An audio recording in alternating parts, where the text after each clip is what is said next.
this. They're called the #1 band in the Southland, and their leader is a man who plays for his father. Well, you get down the fiddle and you get down the bow. Kick off your shoes and you throw them on the floor.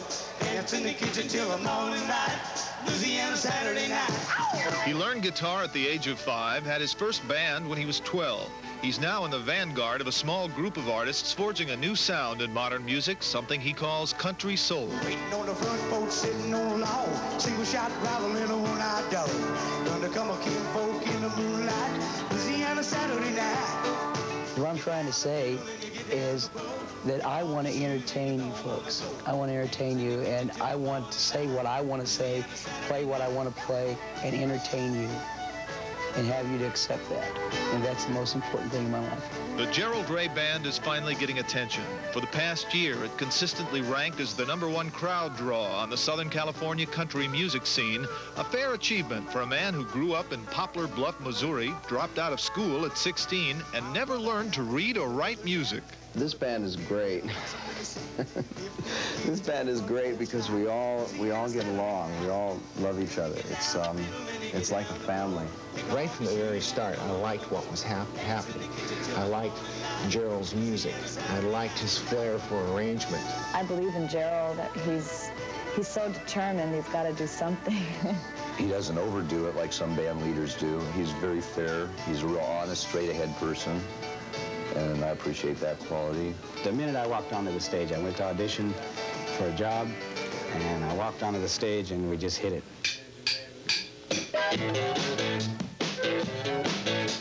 The wellspring for all this talent currently originates here. While art is born in garrets and lofts, garages give birth to modern music, and this band is no exception. They're my family, you know. That's the only way I can explain it. You know, we work together, we play together, we have Thanksgiving dinner together. You know, we're a family. These are good times for Gerald Ray. This house is the one he now shares with his 4th wife, Norma Jean, a long way from the poverty of his Missouri childhood. But the family that gathers here on rehearsal days is very much like the one he remembers from those early days. Kids, cousins, uncles, aunts, you know, I mean, it was just a musical family. Everybody played something. Ray's father was the inspiration in his life. A shade tree mechanic, field hand, and day laborer, he was also an amateur musician who encouraged his son to perform. By the time the family had moved to Arizona, young Gerald had already launched his own career. I played a lot of little bars, a bunch of them, and I lived in this little place called Avondale, Arizona, outside of Phoenix, and I worked my way all the way to Phoenix. And by the time I was about 16 and 17, I was playing with top groups, you know, and I played all the top places in Arizona there was to play. And finally, I broke away from country and got into soul, and that's when I moved to L.A. area. Well, you said you were high class. That was just a lie. It was 1967 when Gerald Ray hit California. His interest in soul music at that time was anything but ordinary for a white country singer with roots in early Elvis. I like doing it, but I still had this desire, this inner desire to play this country soul music, which no one liked and no one would accept and no one understood. What exactly is country soul music? It's a feeling, you know, it's a feeling, and it doesn't really matter if it's a sad song, crying your beer type thing, or a happy song, you know, just as long as it does tell a story and it's got a good beat to it. Gerald Ray last saw his father shortly after moving to California. At that time, he made a promise to the man who inspired his music that he would find a success in this business his father had never known. Soon after that, Gerald learned that his father had passed away.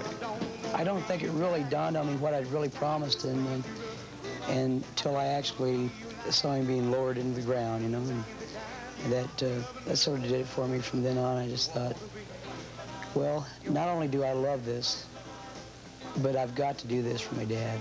Gerald Ray spent nearly a decade in and out of nightclubs and record contracts that rejected his idea of combining black and white music.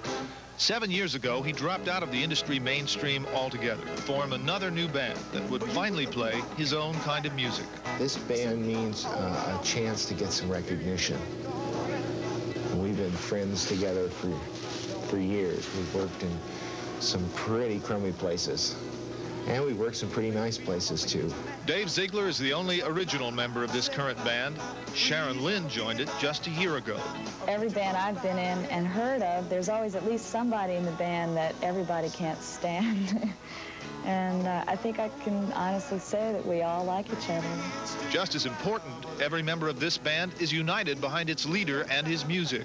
This unity has been a factor in their success. So I guess that's why I kept going up and down on the ladder, you know, because I would get to a point where I'd try to start playing it, and I always get shot down. But it seems now that it's my time, and it's starting to happen. How many people out there are old enough to think that you've paid your dues in life?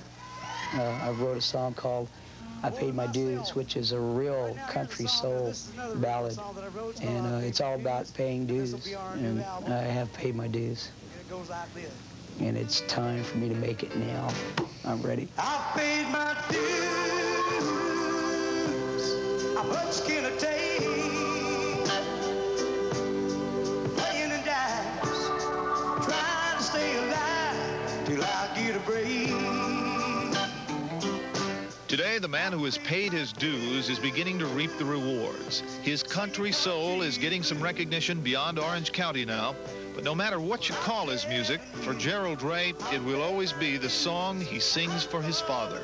Because, I mean, your dad being either here or gone, he always lives with you.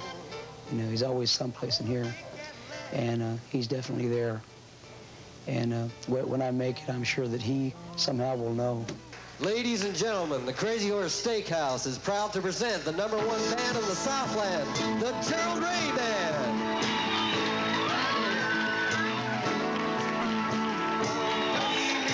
Some mountain music, come on, y'all, like Grandma and Grandpa used to play. Then I'll float on down the river to the Cajun hideaway. Gerald, you are the big wheel in country music. We've got the big wheels right here at Dana Point. I think it's time we did our own disappearing act to get ready for next week's show. That's right, Thursdays 8:30, Saturday 8 o'clock. Inside Orange County. Thank you. Good night.